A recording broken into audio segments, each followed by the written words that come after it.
What is up guys, Stu here. So the next film I saw at the festival this year was Sorry to Bother You, which is a directorial debut from Boots Riley, who was a rapper. Oh, you've piqued my interest, Stuart. That's right, he went from rapper to director. This is his first one.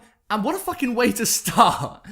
This film is nuts, guys. I mean, you could turn up to the big party that everyone's invited to in the normal fashion, get in there, you know, you've dressed up nicely, you got some food you made maybe you got a nice bottle of wine that you can give to the host, everyone's enjoying themselves, or you could turn up, fuck that, go straight through the door on a motorbike, covered in fire, naked, with bottles of sangria and tequila for everyone.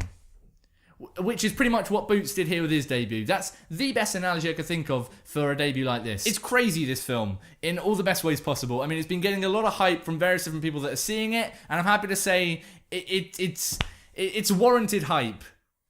I really enjoyed this film. And if I sound a bit kind of stunned and at a loss for words here, it's kind of because I am. There's a lot to unpack in this film because it's batshit. And it's the sort of film which I think is going to be... Now, here comes a Sherlock Holmes moment of the year, probably a bit off-putting to some.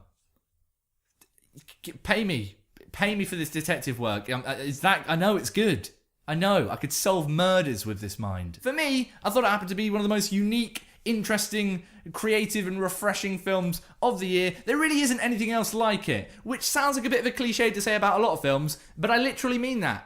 Here, I can't really think of anything else to compare it to. It's that unique. So the film's about a young gentleman by the name of Cash, who's played by the great Lakeith Stanfield, who is a telemarketer. He gets into the world of telemarketing as his new job, and he decides, I want to rise up the ranks and see what I can get from this job and get the most out of it. Which is putting the plot lightly. There's a lot more that happens here.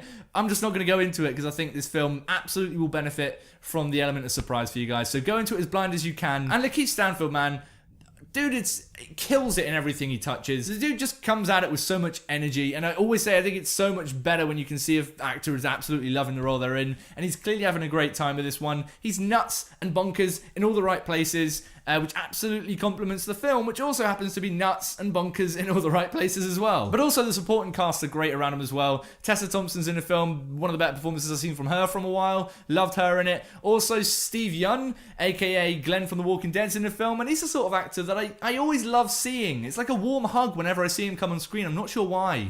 But he always delivers the goods. He's always a nice surprise in a film. And here he's absolutely great. And the best thing about their performances for me is that they're all absolutely nailing the comic delivery. Everyone in this film is hilarious.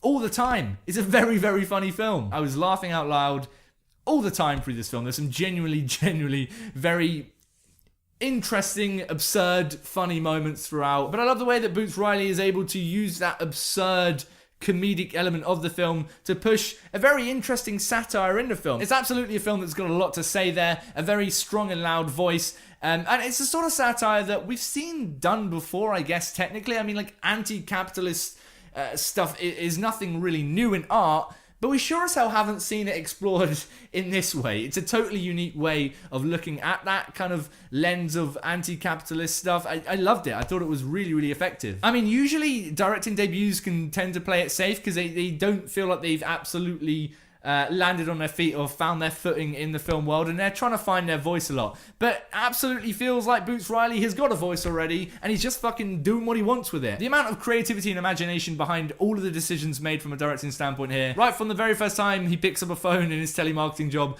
and falls through the floors directly into the room of the people he's calling, you're like, I'm gonna like this. I'm gonna like this film, I think. I mean, sometimes the vision doesn't always land as well as I think Boots Riley is intending it to. There's certainly a couple of moments which do feel a little bit more flat compared to the rest of the film. I'm not sure if that's just because the film is so audacious in what it's trying to do and doing loads of crazy outlandish batshit stuff that inevitably some of the stuff it throws at you isn't always going to stick. There's one moment in particular where Danny Glover makes this kind of Holocaust comment, and you're not sure if it's a joke or serious, and the whole audience, you could just feel everyone like, next scene, please.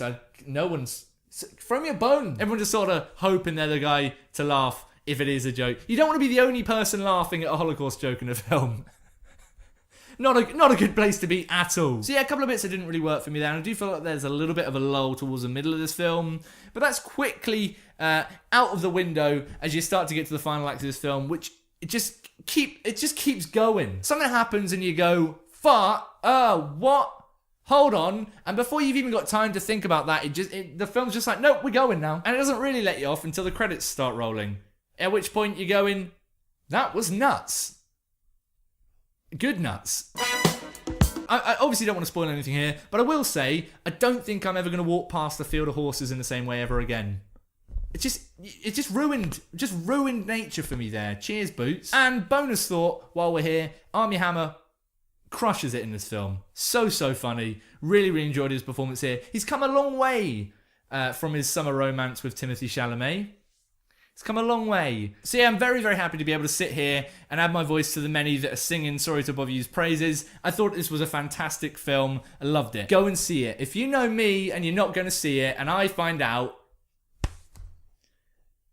I'm gonna make it known to you that I'm disappointed in you, and then we're gonna continue our friendship. But what about you guys? Have you seen Sorry to Bother You? Obviously, it's showing at the festival. If you are seeing it, please let me know what you thought about it in the comments down below. I'd love to know your thoughts on it down there. And as usual, if you like this video and you do want to see me talk about more shit, please consider clicking subscribe. It really helps me out, but also means that you won't be missing any of the large quantity of reviews that I'm going to be getting out from the film festival this year. Click the button, make sure you're not missing anything there. Bob's your uncle. Unless your uncle's not called Bob. In which case,